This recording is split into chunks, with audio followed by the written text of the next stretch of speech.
Russia's Rosatom sends first nuclear fuel shipment for Tamil Nadu's Kundakulam Unit 3 delivery timed to Putin's India visit. And as flight disruptions continue, Delhi airport cancels all Indigo flights today till midnight. Airline shares also down by 9% as Indigo really lets down the Indian consumer, the passenger. Government helpless, pointing fingers at everyone, but not itself. Aviation Ministry blames Indigo for the mess, criticizes the airline's handling of the situation. Air Minister likely today in Parliament. But what is he really going to say? Perhaps there will be another concession for Indigo, which will be a travesty, viewers. Travesty. And of course, it's not looking good as far as the government and the backlash is concerned. Everyone beginning to question the government, the opposition. There's a massive meltdown, political fight, and for once the opposition is pinning the government on what is a fundamentally germane issue. DMK moves the Supreme Court against High Court order on Deepam Rao. BJP stamps anti-Hindu mindset.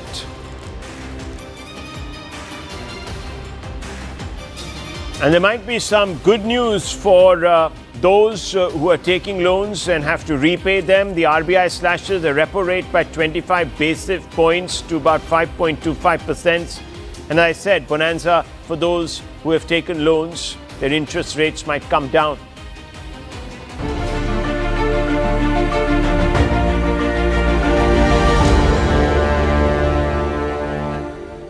As it's being said, viewers, and these are of course shibboleths, these are platitudinous words, but the optics dominating the morning.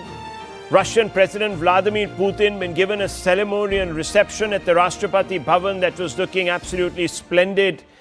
India does these receptions brilliantly, but clearly the exaltation of the president is a loaded message that is being conveyed by Prime Minister Modi to all of those who have wanted India to tamp down relations with Russia. So a big message going out from New Delhi this morning.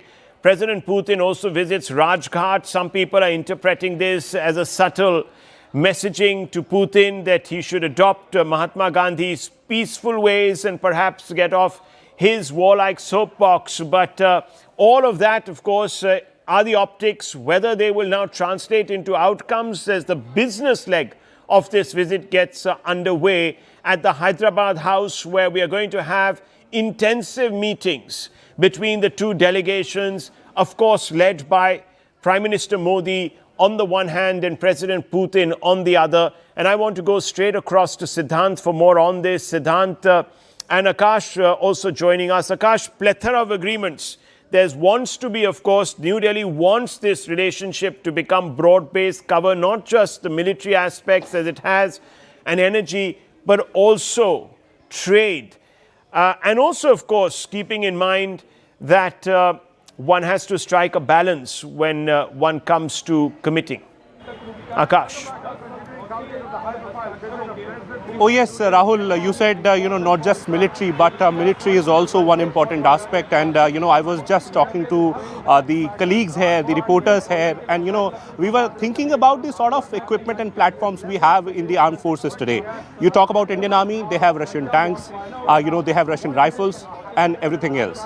You talk about Indian Navy, they have frigates, they have corvettes, they have ships, they have aircraft carrier, in fact, from Russia. You talk about Indian Air Force, they have Su-30 MKI and in fact the other aircraft that they have used in the past, and also the MiG-29 from Russia. So India has relied and India was dependent on Russia at one point in time, and even now when we are focusing on Atmanirbharta, we know that how recently we have in fact imported our last frigate from Russia. At this point in time, in fact, when it is about air defense, so we are looking forward to the additional batteries of S-400, in fact the additional missiles to the existing batteries, and also the S-500. Then there are talks about Su-57, Panchir mobile defense system, and a number of other systems as well.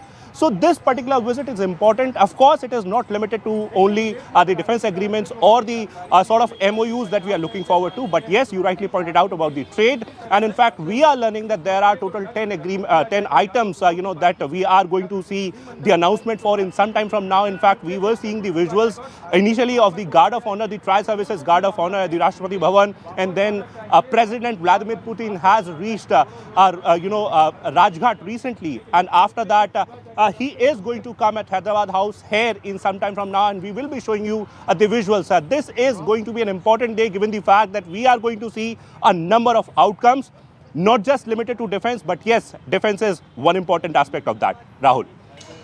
Well, there you see Prime Minister Modi now waiting for President Putin at the Hyderabad House. That's the front porch, after which, of course, the two leaders will go in. There will be a photograph with all the flags and the other regalia. And beyond that, viewers, there are going to be some meetings that will, of course, stretch on into the afternoon, where the nitty-gritty of this relationship will take shape on paper with inked agreements. And all of that will then, of course, be subject to conversations, scrutiny, and, of course, viewers' analysis. So a busy, busy day, not just for analysts and commentators and the diplomatic community, but also the stakeholders. And there's one of them in that stretch limousine. And you're going to see President Putin appear.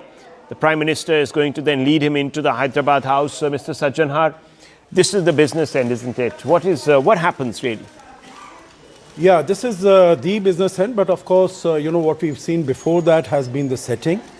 And in fact, when the leaders are meeting, there are also businessmen and diplomats who've been doing their own work. It's not that, it suddenly sort of, magically falls onto the table for them to sign when they are there after their parleys are over. So we had all these ministers. For instance, the defense minister came before Mr. Putin arrived. He had his meeting with the Raksha Mantri, and now there is also the foreign minister, Sergei Lavrov, also came in. We also have this provision of the 2+2, which is the defense minister and the foreign minister of both the countries interacting. That having been said, I think, Rahul, you've been discussing as to whether all these photo ops and all this, the atmosphere that has been created, is this really going to lead to something substantial and substantive?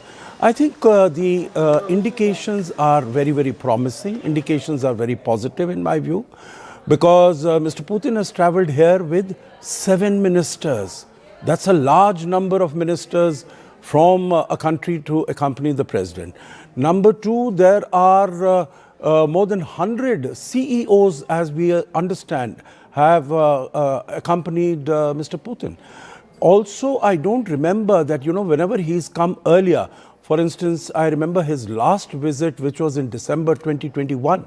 He was on the Indian soil for barely 4 hours. So, at times the visits have been very short. This is an extended 27-hour visit.